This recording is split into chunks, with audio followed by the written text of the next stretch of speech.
নমস্কার, আমি সঞ্জয় চৌধুরী বুবাই আর আমার চ্যানেলে আপনাদের সবাইকে স্বাগত। আজকে আমি ফারাক্কার ডাউন স্ট্রিমের গঙ্গার তীরে রয়েছি এবং গতকালকে যা জলের পরিমাপ ছিল, যা মান ছিল, সেটা ছিল 24-এর কাছাকাছি কালকে চলে গেছিলো। বিপদসীমার যে মাত্রা, সেই মাত্রা হচ্ছে 22.25। আজকে আমি এখানে এসে দেখতে পাচ্ছি 23.80-র কাছাকাছি যে মাত্রা রয়েছে, সেই মাত্রা রয়েছে। যদিও এটা বিপদসীমার ওপরেই বইছে, কিন্তু কালকে তুলনামূলকভাবে জল কিছুটা কমেছে।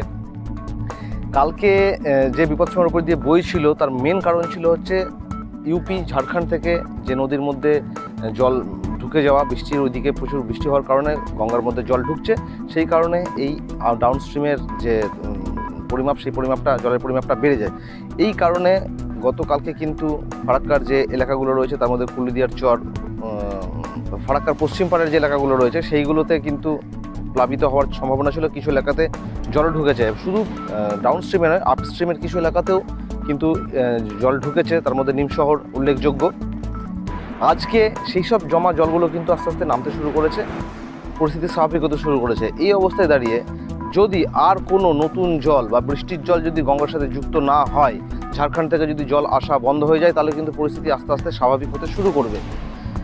আর যে জমা জলগুলো রয়েছে এলাকাতে, সেই জলগুলো আস্তে আস্তে সরে যাবে, পরিস্থিতি একদমই স্বাভাবিক হয়ে যাবে। তো আমরা এখন তাকিয়ে থাকবো যে জল বাড়ছে না জল কমছে। আমার পিছনে যে পিলারটি দেখতে পাচ্ছেন, এটি সিডাব্লিউসির একটা লোগো দেওয়া রয়েছে এবং ডান দিকে একটা স্কেল বানানো রয়েছে। এই স্কেল থেকেই কিন্তু আমরা জলের পরিমাপ করতে পারি। এটা অফিসিয়াল, মানে সেন্ট্রাল ওয়াটার কমিশনের তরফ থেকে এই পিলারগুলো বসানো হয়েছে। ও নদীর মধ্যেখানে একটুখানি দূরে আমি আরেকখানা পিলার আমি দেখাতে বলবো। ওইটাই হচ্ছে এখন এই মুহূর্তে জলের পরিমাপ করার, আমরা ওখান থেকে জল দেখতে পাচ্ছি।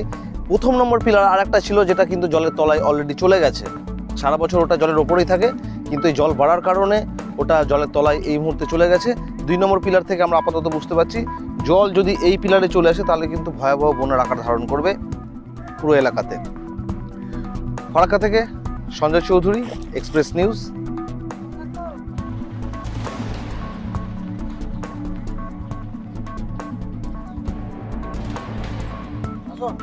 হ্যাঁ।